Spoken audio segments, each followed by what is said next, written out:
আজকে পশ্চিমবঙ্গে ছাত্র রাজনীতি বলে কিছু নেই, রাজনৈতিক একটা বন্ধাত্বের সৃষ্টি হয়েছে। তার কি খেসারত দিচ্ছে তৃণমূল? এখন আর মরা ছেলের পুষ্টি বিচার করে কোনো লাভ নেই। আর এখন সব বলছো অভিষেক অভিষেক অভিষেক বড় চোর, ঠিক, তো তোমরাও কেউ সতীলক্ষ্মী নয়, এটাও পরিষ্কার। শব্দ অভিষেকের, আর তুমি ছিলে তখন বোবা কালা জ্যাঠামশাই হয়ে। এসব বললে তো হবে না। আমার দল হেরে যাওয়ার পরে আমি দল পাল্টাই। 4 জন পরপর মেয়র এবং তারা সব দক্ষিণ কলকাতা থেকে। এইটা কি কোনোভাবে এবার আর দক্ষিণ কলকাতা থেকে হবে, মধ্য কলকাতায় হবে? আপনি যে অ্যাসপেক্টে দক্ষিণ কলকাতা হতো, আমি বলছি সেই অ্যাসপেক্টে আর হবে। আমি চাই এই 144-এ 4টে আমরা আর বাকি 140টা ওরা, এটা যেন আমাদের সময় না হয়। দুর্গাপুজো করার জন্য লড়াই। আমরা গত বহু বছর ধরে 10 বছর ধরে তো লড়ে পুজো করছি, ফলে এই লড়াইটা কোথাও একটা রক্তের সাথেও মিশে গেছে। পুজো কমিটির সভাপতি রাজনৈতিক ব্যক্তিত্বরা হওয়া এটা নতুন কিছু, কিন্তু আমি নেতা বলেই আমাকে একটা প্ল্যাটফর্মের জন্য পুজো করতে হবে, এটা ভালো না। আমি যেমন বলছি, ধরুন সুজিত বোস জেলে থাকুক, যেখানে থাকুক, চুরি করুক, চামারি করুক, যাই করুক, পুজোটা কিন্তু প্রথম থেকে। যদি সন্তোষ মিত্র স্কোয়ার বলি, দুটো প্রমিনেন্ট পুজো, আর একডালিয়া সুব্রত মুখোপাধ্যায় ওইখানে মঞ্চের উপর বসে থাকতেন এবং অনেকেই বলতো ছোট থেকে বড় সুব্রতর পুজোয় যাচ্ছি বলে, কিন্তু এর তো কোনোদিনও জৌলুস হারায়নি। সুব্রত মুখোপাধ্যায় নেই, একডালিয়া না, সুব্রত মুখোপাধ্যায় থাকা আর সুব্রত মুখোপাধ্যায় না থাকা পুজোর মধ্যে ফারাক আছে। আমি বলছি একদম রাজনৈতিক নেতার পৃষ্ঠপোষকতায় পুজো। আবার বলছি, সুব্রত মুখোপাধ্যায় যখন যে রাজনীতিতে থাকুক না কেন, পুজোটা ওনার রক্তে আছে। বিমান পডকাস্টে আজকে আমাদের অতিথি সজল ঘোষ।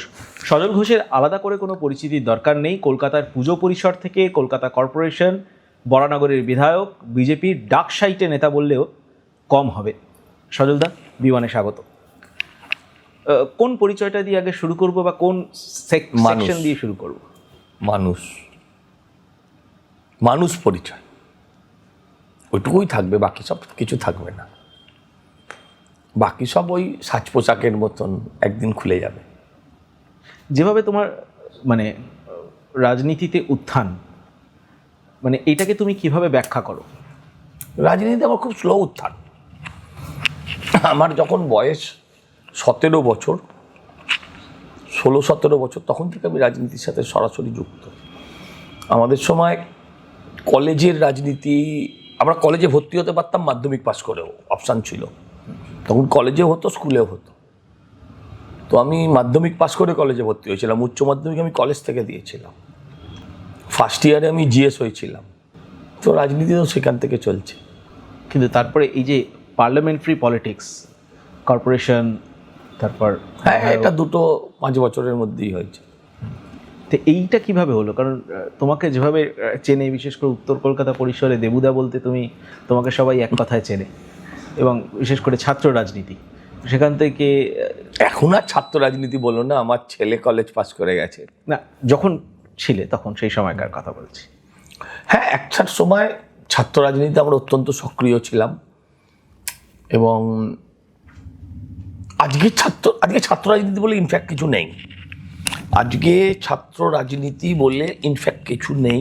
আমাদের মনোভাবাপন্ন যারা, আমি তাদের দিকেও আঙুল তুলে বলছি যে আজকে পশ্চিমবঙ্গে ছাত্র রাজনীতি বলে কিছু নেই, রাজনৈতিক একটা বন্ধাত্বের সৃষ্টি হয়েছে। রাজনৈতিক দলগুলোয় রাজনৈতিক কর্মীর অভাব আছে। হ্যাঁ, যে পার্টি করে সে সবসময় যে রাজনৈতিক হয় তা নয়, কিন্তু যে আমার দলকে ভালোবাসে সে যে সবসময় রাজনৈতিক তা নয়, কিন্তু রাজনৈতিক ব্যক্তিত্বদের সংখ্যা আজকে কম রাজনীতিতে। কারণ এগুলোর প্রোডাকশন হাউস ছিল কলেজ, ইউনিভার্সিটি, সেখানে ছাত্র রাজনীতি মমতা ব্যানার্জি প্রায় তুলেই দিয়েছে। সিপিএম এদের গলা টিপে ধরেছিল, মমতা ব্যানার্জি একদম ডেথ সার্টিফিকেট দিয়ে দিয়েছে। আবার নতুন করে পুনর্জাগরণ করতে হবে, এটা বলতে পারি। কারণ ছাত্র রাজনীতি এমন একটা জিনিস, ছাত্র রাজনীতির মধ্যে দিয়ে যে আসে তার মূল্যায়ন আর যে লোকটা হঠাৎ রাজনীতিতে এসছে তার মূল্যায়ন এক হয় না। যে লোকটা ছাত্র রাজনীতি থেকে আসে তার ডেপথ অনেক বেশি থাকে বলে আমার মনে হয়। তার কি খেসারত দিচ্ছে তৃণমূল? যে তুলে দিয়েছে সেই তাকেই তুলে দিয়েছে পাবলিক। হ্যাঁ, ওদের দলে তো কোনোই রাজনৈতিক কোনোই ব্যক্তিত্ব নেই। চোর, ডাকাত, গুন্ডা, বদমাইশ, মানে লোকে বলে যে প্রত্যেক দলে কিছু দুর্নীতিপরায়ণ লোকজন থাকে, দুষ্কৃতী থাকে প্রত্যেক দলে, কিন্তু শুধু দুর্নীতিপরায়ণদের নিয়ে, চোর ডাকাতদের নিয়ে যে দলটা সৃষ্টি হয়েছিল তার নাম তৃণমূল। এই যে ছাত্র রাজনীতির কথা বলছো, ছাত্র মানে ইভেন তৃণমূলের যারা বর্ষিয়ান নেতা, সৌগত রায়ের আমি পডকাস্টে ইন্টারভিউতে উনিও বলছেন যে দল থেকে যখন এই ছাত্র রাজনীতিটা উঠে গেল আর নতুন নেতা আসে না, এবং তারও টার্গেট ছিল একজনের দিকেই, সেটা হচ্ছে অভিষেক বন্দ্যোপাধ্যায়। এখন আর মরা ছেলের কোষ্ঠী বিচার করে কোনো লাভ নেই। এগুলো সব এখন এসকেপ রুট, সব দোষ অভিষেকের। আর তুমি ছিলে তখন বোবা কালা জ্যাঠামশাই হয়ে, এসব বললে তো হবে না। মালাই তো তুমি খেয়েছো ভাই, দলের ক্রিমটা তো তুমি খেয়েছো। আর এখন সব বলছো অভিষেক অভিষেক অভিষেক বড় চোর, ঠিক, কিন্তু তোমরাও কেউ সতীলক্ষ্মী নয়, এটাও পরিষ্কার কথা। কিন্তু যারা বেরিয়ে গিয়ে এনডিএকে সাপোর্ট করছে কিংবা রাজ্যসভা ছেড়ে বিজেপির টিকিটে, আবার দেখুন, ভালো লাগছে না হয়তো কোথাও কোথাও, আমাদের কর্মীদেরও হয়তো ভালো লাগছে না।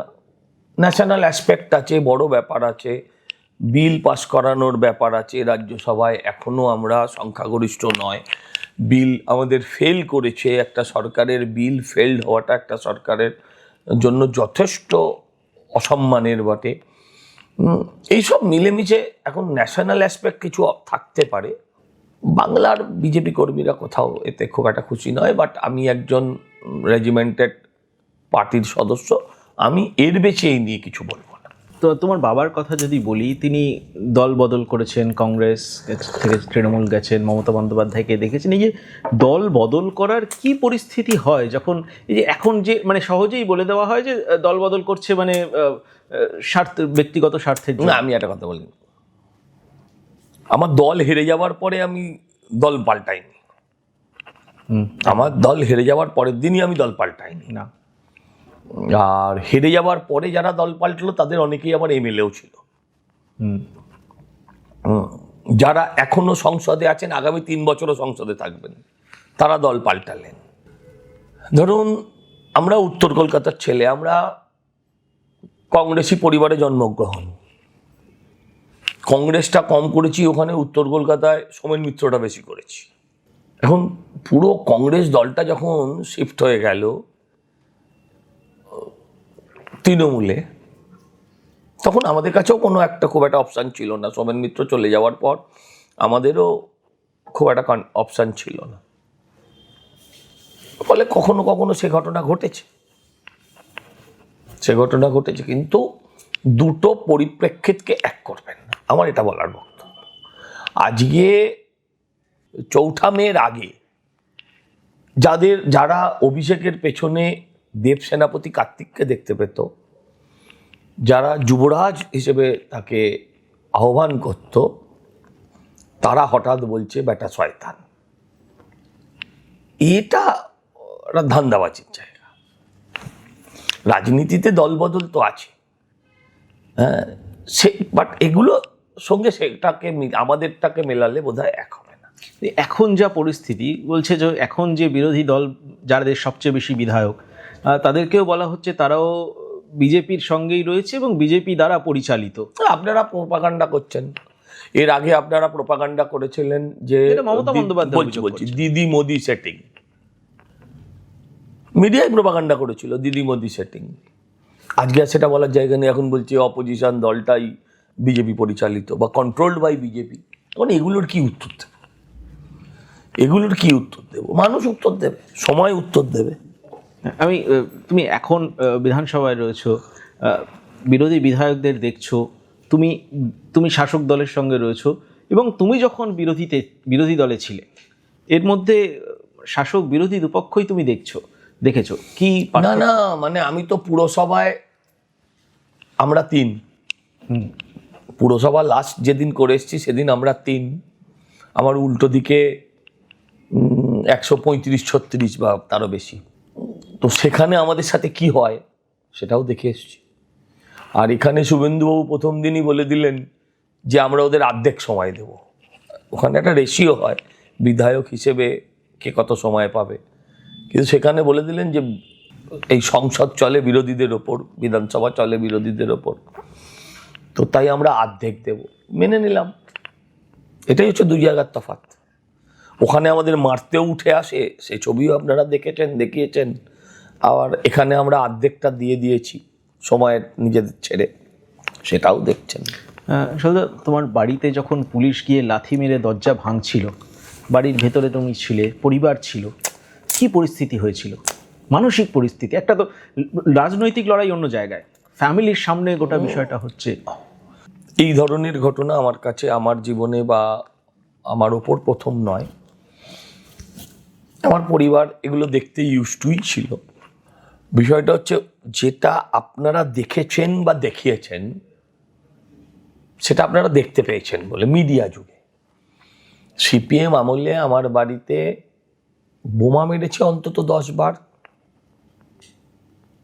হ্যাঁ, আমার ওপর আক্রমণ হয়েছে, ছুরি খেয়েছি, ধরুন শরীর আহত হয়েছে বোমে স্প্লিন্টারে, সেটাও আরো বহুবার। তো বিষয়টা দেখুন, আমি তো পালাতে পারতাম, আমি পালাইনি না।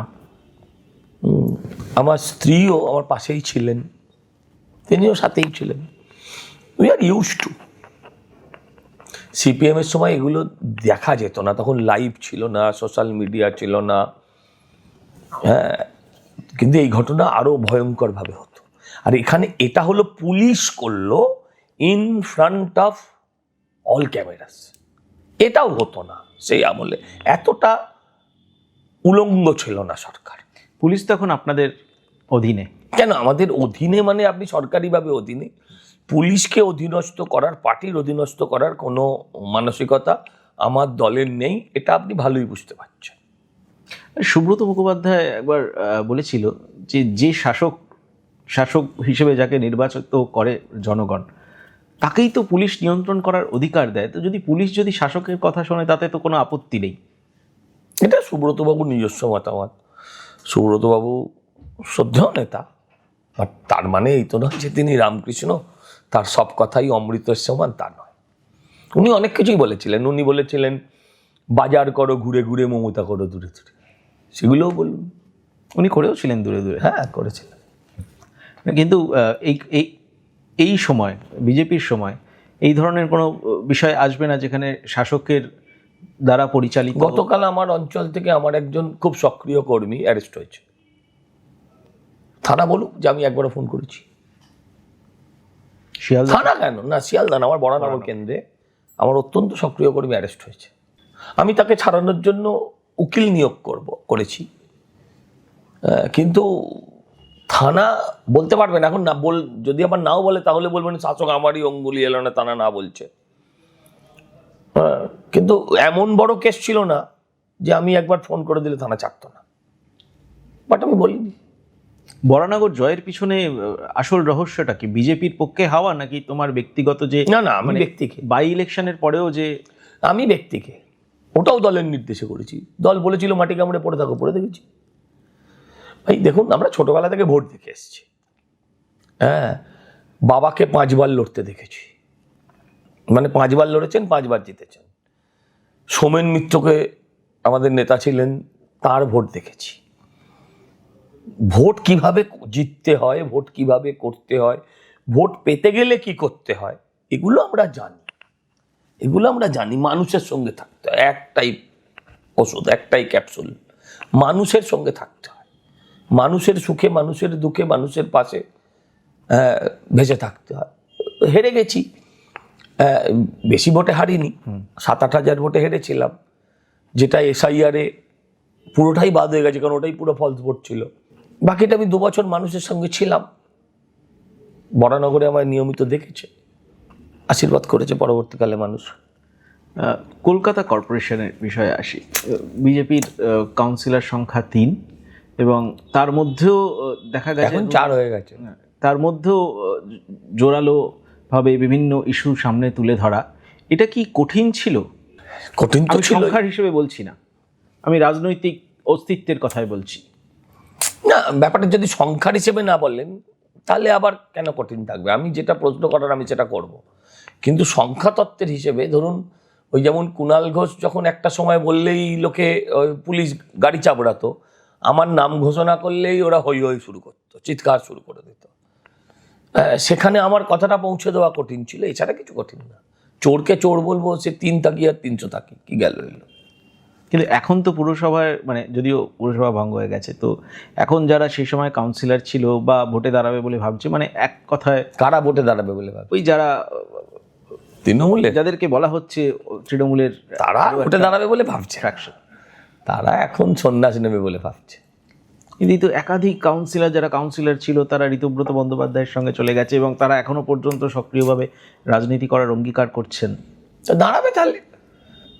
আমি চাই, আমি ব্যক্তিগতভাবে চাই, এটা আমার দলীয় মতামত নয়, আমি চাই এই 144-এ 4টে আমরা আর বাকি 140টা ওরা, এটা যেন আমাদের সময় না হয়। আমি একটা স্ট্রং অপোজিশন চাই, আমরা একটা ভালো হাউস চাই যেখানে বিতর্ক থাকবে, যেখানে বক্তব্য, পাল্টা বক্তব্য থাকবে। মানে বিজেপির বোর্ড গঠন হবেই? আপনার সন্দেহ আছে? আমার তো নেই। না, বিধানসভা ভোটের নিরিখে বলা হচ্ছে কি এটা?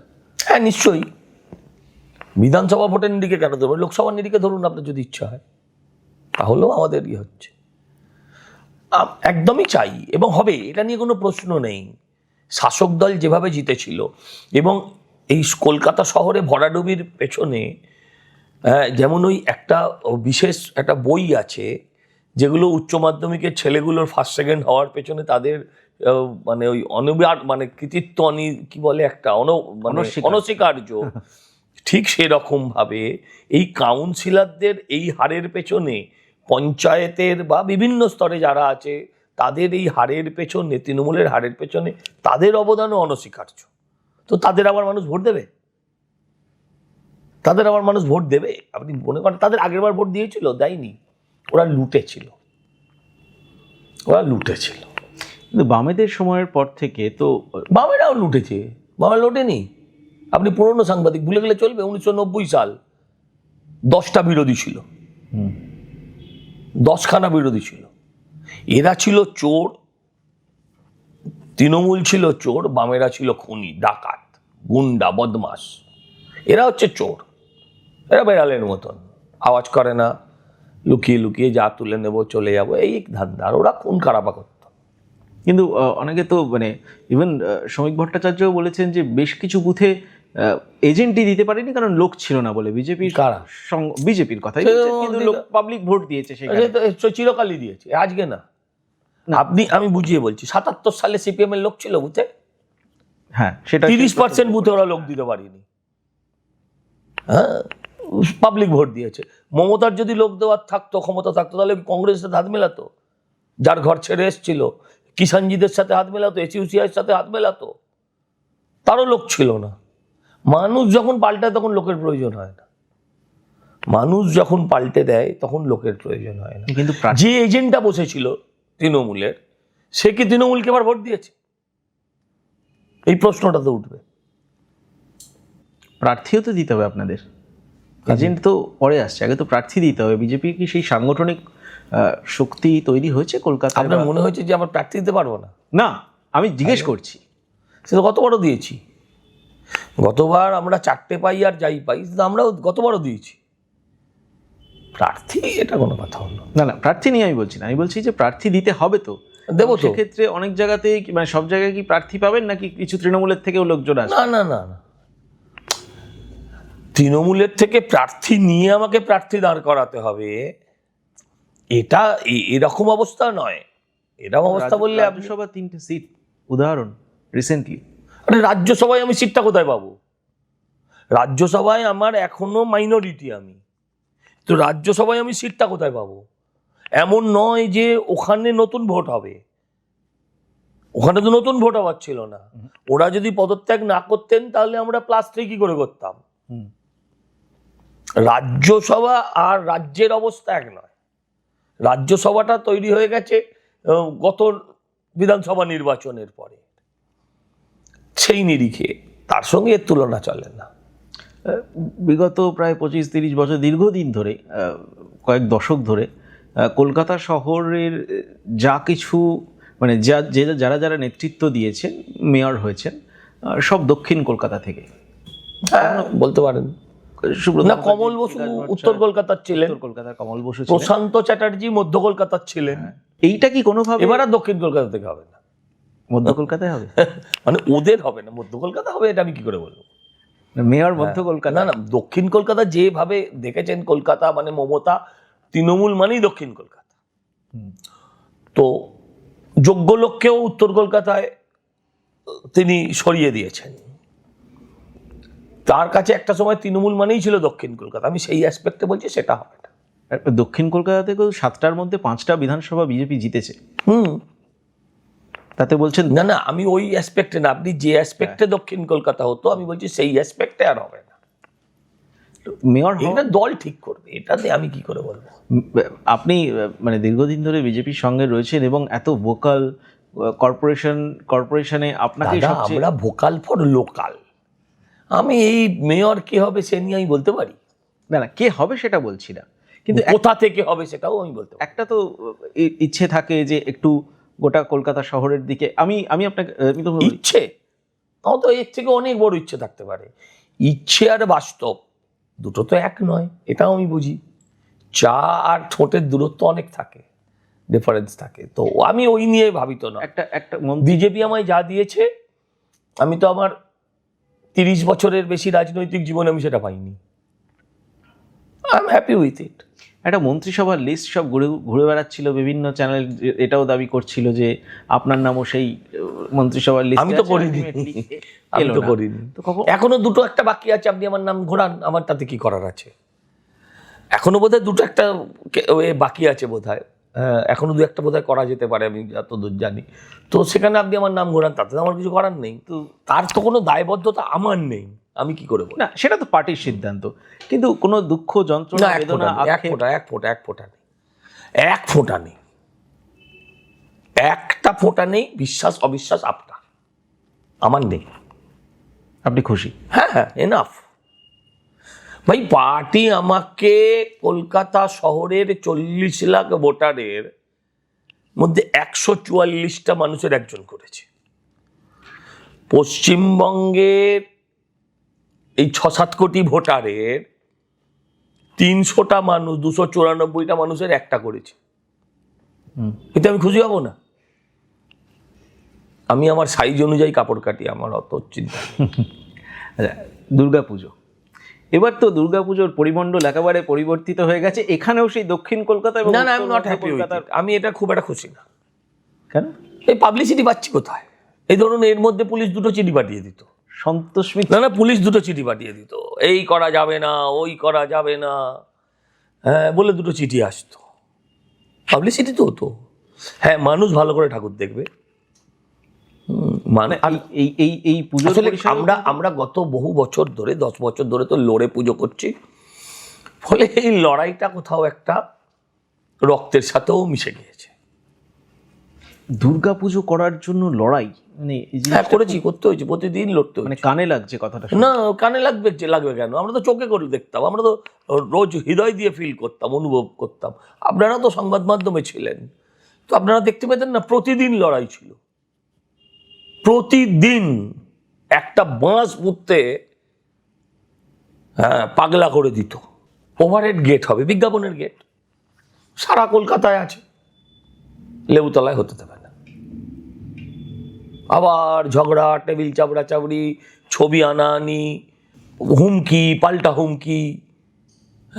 তারাও বলতো হতে দেবো না, আমিও বলতাম দেখে নেব। এই করে প্রতিদিন করতে হয়েছে। পঞ্চমীর দিন বিকেল অবধি তারা আমার বাইরে থেকে আসা ইলেকট্রিশিয়ানকে ধরে নিয়ে চলে গেছে। আমায় বলতে হয়েছে পঞ্চমীর দিন যে আমি ঠাকুর বাতান দিয়ে দেবো, তবে গিয়ে তারা ল্যাজ গুটিয়েছে। অবশ্য তারা এখন আমাকে বলে যে একটা ভালো পোস্টিং করে দাও, এই দাও তাই দাও, তারাই বলে, সেটা কথা না। কিন্তু বাট দে ডিড ইট। তারাও চাপে পড়ে করে, আমি তাদের সমস্যাটা বুঝি। কিন্তু এই যে মানে সন্তোষ মিত্র স্কোয়ারের দুর্গাপুজো, এত লক্ষ লক্ষ মানুষের চাপ, তাকে সামলানো এবং তার সঙ্গে পুলিশের অসহযোগিতা। অসহযোগিতা না, বিরোধিতা। আচ্ছা, আমি আপনাকে বলছি, এবারে আজকে আমি খুঁটি পুজোর কথাটা আমি সমাজ মাধ্যমে আজকে দিয়েছি। বেশিরভাগ মানুষ লিখেছে এবার অন্তত ভালো করে ঠাকুরটা দেখতে পাবো। শিয়ালদা স্টেশনে নামলে পরে প্যান্ডেলে ঢুকতে আমাদের 700 থেকে 800 মিটার হাঁটতে হবে। সেই মানুষগুলোকে হাঁটিয়েছে 5 কিলোমিটার। মোহাম্মদ আলী পার্কের পুজো একদিন বন্ধ হয়েছিল গতবার। কেন? আমাদের ভিড়টাকে ওইখানে পাঠাচ্ছিল। পাবলিককে তাতেও থামাতে পারিনি, আমি বলি ছোটবেলায়, তখন ছোট ছিলাম, স্কুলে পড়ি, ট্রেন অ্যাক্সিডেন্টের পুজোর মণ্ডপ হয়েছে, সেটা দেখতে গেছি বাবা মায়ের সঙ্গে। সেখানে একদম পুরো স্ট্যাম্পেড হয়ে যাওয়ার পরিস্থিতি, যে আমার লাইফে প্রথমবার নেবুতলা পার্কের ঠাকুর দেখতে যাওয়া। এবং সেইখান থেকে দুর্গা পুজোর এভলিউশন হয়েছে এবং পরিকাঠামো অনেক উন্নত হয়েছে। তাও কেন এই পরিস্থিতি হয় সন্তোষ মিত্র স্কোয়ারে, যে এখনো মানুষ ঢুকতে গেলে বাধাপ্রাপ্ত হচ্ছে? আমি একটা কথা বলছি, আপনি যে সময়ের কথা বলছেন সেই সময় প্রযুক্তিগতভাবে, পুলিশগতভাবে কোনোভাবেই আমরা এতটা ইকুইপড ছিলাম না, সরকারও ছিল না, আমরা মানসিকভাবেও প্রিপেয়ার ছিলাম। সেটাই বলছি যে এখন তো উন্নত হয়েছে। হ্যাঁ, এখন এটা ষড়যন্ত্র করে করা হয়, তখন ওটা ছিল আনঅর্গানাইজড। এখনকার অসুবিধাটা যেটা আপনারা ভোগ করেছেন গতবার অবধি, দ্যাট ইজ অর্গানাইজড।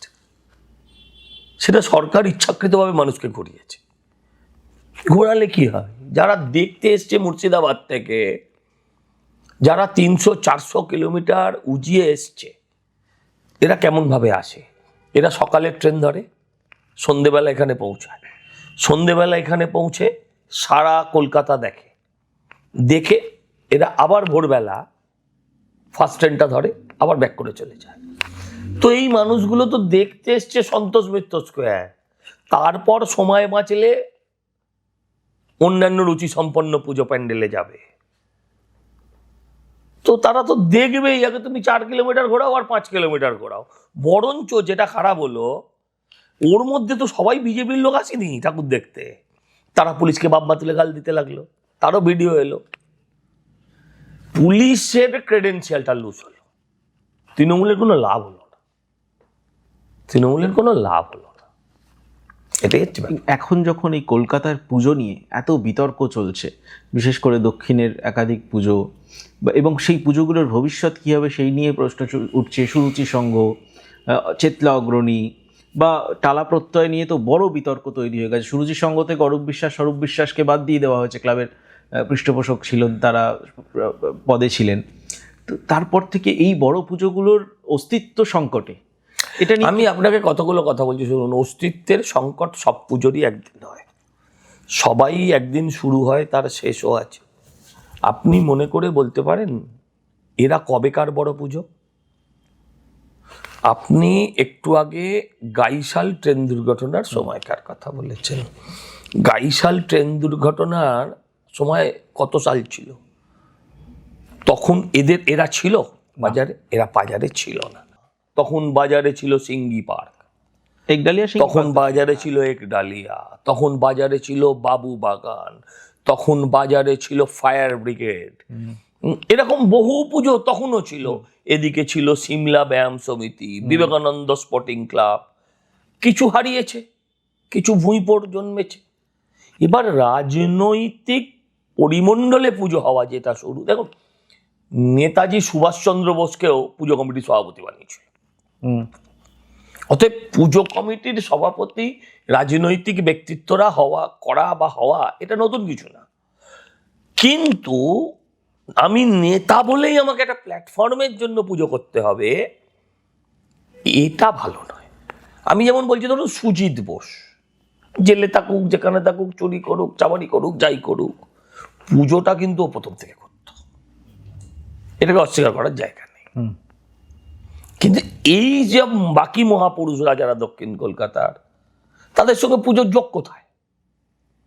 আমি ওই পুজোর হাফ প্যান্ট পরতাম যখন, আমাকে যখন কেউ পাহারা দিত, আমার বুকে একটা তখন ডানলপ কোম্পানি, একটা ডানলপ নামের কোম্পানি, সেটা ব্যাজ বার করতো, বাচ্চাদের বুকে নাম ঠিকানা লিখে এটা দিতে হবে। তো আমার বুকে একদিকে ডানলপ ব্যাচ দেওয়া থাকতো, আর একদিকে পুজো কমিটির ব্যাচ পড়ে আমরা মহিলা পুরুষ লাইন সব আলাদা হতো, ঢোকার বেরোনোর লাইন ওইগুলো কন্ট্রোল করতাম। আমরা 1 টাকা করে 8 আনা করে ঠাকুরের ছবি বেচতাম। আমার বাবাও ছোটবেলায় এই পুজোটা করেছেন। 90-91 বছরের পুজো। আমরা, আমাদের অঞ্চলের মানুষ, আমাদের ওখানে এমন কোনো পরিবার নেই যে পরিবারের 2-3টে জেনারেশনের মধ্যে কেউ ওই পুজোটার সঙ্গে যুক্ত ছিল না। তো আমাদের মতন লোকেদের পুজো করা, আর এখনকার এই হঠাৎ নেতা হব বলে পুজো দখল করব, বা করেছে যারা, সে যে পার্টি করুক, দুটোর কোনো পার্টির পক্ষেও সেটা ভালো। এই যে পুজোর হঠাৎ করে একটা জৌলুস হারিয়ে যাওয়ার একটা আশঙ্কা তৈরি হয়েছে, আমি চাই না, আমি চাই এই পুজোগুলো ভালো করে হোক। আমি যদি সন্তোষ মিত্র স্কোয়ার বলি, দুটো প্রমিনেন্ট পুজো, আর একডালিয়া সুব্রত মুখোপাধ্যায় ওইখানে মঞ্চের উপর বসে থাকতেন এবং অনেকেই বলতো ছোট থেকে বড় সুব্রতর পুজোয় যাচ্ছি বলে, কিন্তু এর তো কোনোদিনও জৌলুস হারায়নি। সুব্রত মুখোপাধ্যায় নেই, একডালিয়া সুব্রত মুখোপাধ্যায় থাকা আর সুব্রত মুখোপাধ্যায় না থাকা পুজোর মধ্যে ফারাক আছে, পুজোর মধ্যে ফারাক আছে। আমি বলছি একদম রাজনৈতিক নেতার পৃষ্ঠপোষকতায় পুজো। আবার বলছি, সুব্রত মুখোপাধ্যায় যখন যে রাজনীতিতে থাকুক না কেন, পুজোটা ওনার রক্তেই ছিল। আমার বাবা 1 মাস কোনো কাজ করতেন না, শুধু পুজো করতেন। প্যান্ডেলের প্রতিটা কাজ তারা দেখতো। তখন এই কুইলা বা বিভিন্ন নামের সুতার বা যারা যারা এখন বড় বড় আর্টিস্ট দাঁড়ায়, তখন তো ছিল না। কলেজ স্কোয়ারের আর্টিস্ট হচ্ছে কলেজ স্কোয়ারের পুজো কমিটির কর্তারা, আর একডালিয়ার আর্টিস্ট সুব্রত মুখার্জি বা ওনার সহকর্মীরা, আর এখানে হচ্ছে প্রদীপ ঘোষ। এরাই সব তৈরি করতো, এদের নিজেদের মাথা দিয়ে প্ল্যান দিয়ে। তখন তো এইসব ব্যাপারটা ছিল না যে প্রফেশনাল আর্টিস্টকে দিয়ে এসে করানো। তো এগুলো মন থেকে পুজো করতো। এখন পুজোটার কর্পোরেটাইজেশন হয়ে গেছে অনেকটাই। তোমরাও তো তাতে গা ভাসিয়েছ। না, আমরা এখনো ভাসাইনি, আমাদের কোন জায়গাটা কর্পোরেটাইজেশন দেখবেন, আমাদের ওটা বিজ্ঞাপনের কথা বলছি। আর না, ওটা তো নিতেই হবে। মানে সন্তোষ মিত্র স্কোয়ার টালা প্রত্যয় হয়নি, না হয়নি। এবার আমি বলছি, প্রথমত এবারের পরেও প্রমাণ করে দেবো, সরকারি বদান্যতায়, অনুদান না, বদান্যতায় আমি পুজো করবো না। আমি আগেও লড়ে পুজো করেছি, আমি ঠিক তেমন করেই করবো। শুভেন্দু অধিকারী বলেছে যাদের প্রয়োজন নেই, নেওয়ার দরকার নেই। আমি তো আগেও না, তৃণমূলে থাকাকালীনও নিইনি। আমার শেষ প্রশ্ন পুজো রিলেটেড। গত কয়েক বছরে অমিত শাহ এসছে সন্তোষ মিত্র পুজোর উদ্বোধনে, পুজো দেখতে। হঠাৎ করে এই প্রথমবার কলকাতা শহরের একদম প্রাণকেন্দ্রে চোরবাগান, দেওয়ালে নরেন্দ্র মোদীর ছবি এঁকে খুঁটি পুজো করছে, বিজেপির নেতারা সেখানে গিয়ে পৌঁছচ্ছে। কি বার্তা দেওয়ার চেষ্টা হচ্ছে? এখন বার্তা আর কি দেওয়া হবে? দেখুন, বার্তা নিয়ে কিছু না, সবই বোঝেন না। এটা খুব স্বাভাবিক, সবাই চায় শাসকের সঙ্গে থাকবো। তবে হ্যাঁ, আপনি মোদিজির পোস্টার ছাড়তে পারেন কোনো পুজোয়। চোরবাগানে আমারও নিমন্ত্রণ ছিল, আমি যেতে পারি। অবাক হয়েছ? না, কেন অবাক হবো? নরেন্দ্র মোদীর ছবি দূর দেওয়ালে রেখে খুঁটি পুজো। এই কি বলছেন আপনারা? আজকে জ্যোতিপ্রিয় মল্লিক বলেছে শুভেন্দু খুব ভালো লোক, বিরাট প্রশংসা করেছে, কমলা রঙের। তো তাতে আপনি অবাক হয়েছেন? তাতে আপনি অবাক হন? আমি ওটা চোরবাগানে কেন অবাক হবো? ব্যাপারটা তো বুঝেই গেছি। শুনুন, তৃণমূল থাকবে না এটা আমরা বুঝেছিলাম। তৃণমূল যে থাকবে না, এইভাবে আমি নির্বাচনী ক্যাম্পেনিংয়ে বলতাম যে 4.5 তারিখে তৃণমূল থাকবে না। 4 তারিখ রেজাল্ট বেরোবে, 4.5 তারিখে তৃণমূল থাকবে না। 4.5 তারিখ থেকেই তৃণমূল নেই। কিন্তু তারা এত তাড়াতাড়ি যে দিগবাজি খাবে, পোল বল দেবে, এটা আমার জানা ছিল না। থাকবে না জানতাম। আচ্ছা, একদম শেষ প্রশ্ন একটা। কর্পোরেশনতে তুমি কাজ করছো, কাউন্সিলর হয়েছো, যদিও মেয়র শুধু ফিরহাদ হাকিমকে, শোভন চট্টোপাধ্যায়কে দেখেছো। আমি বলছি যে ফিরহাদ হাকিম, শোভন চট্টোপাধ্যায়, সুব্রত মুখার্জি, বিকাশ ভট্টাচার্য, বা এই যে বিগত 4-5 জন কাকে কোন জায়গায় রাখবে কলকাতা শহরের কাজের নিরিখে? সুব্রত মুখার্জি 1 নম্বর, 1 নম্বর সুব্রত মুখার্জি। তারপর বাকিগুলো সব জিরো। একটাই one and only Subrata Mukherjee, এটা নিয়ে কোনো কথা হবে না। ভবিষ্যতে আরো উন্নত কলকাতা আমরা কিভাবে দেখতে পাবো? ভারতীয় জনতা পার্টির নেতৃত্বেই হবে, এবারে এবারেই কোনো ভুল নেই। হ্যাঁ, এবারেই হবে, আবার কবে হবে? এবারেই হবে। আর মেয়র আমরা দক্ষিণ কলকাতার বাইরে দেখতে পাবো? না না, আবার সেই আমার কথাটা রং ইন্টারপ্রিটেশন করা হচ্ছে। হ্যাঁ, না কোনো না ইন্টারপ্রিটেশন না, বলছি এর কথাটা রং ইন্টারপ্রিটেশন করা হচ্ছে। যে কোনো জায়গায় কলকাতারই দেখতে পাবেন। হ্যাঁ, ওইভাবে দক্ষিণেই করতে হবে মমতা ব্যানার্জির যে মানসিকতা ছিল সেটা। থ্যাংক ইউ, অসংখ্য ধন্যবাদ। আমাদের এই পডকাস্ট যদি ভালো লাগে তাহলে কমেন্ট সেকশনে আপনাদের মতামত জানাবেন, লাইক করবেন, চ্যানেলটাকে সাবস্ক্রাইব করবেন।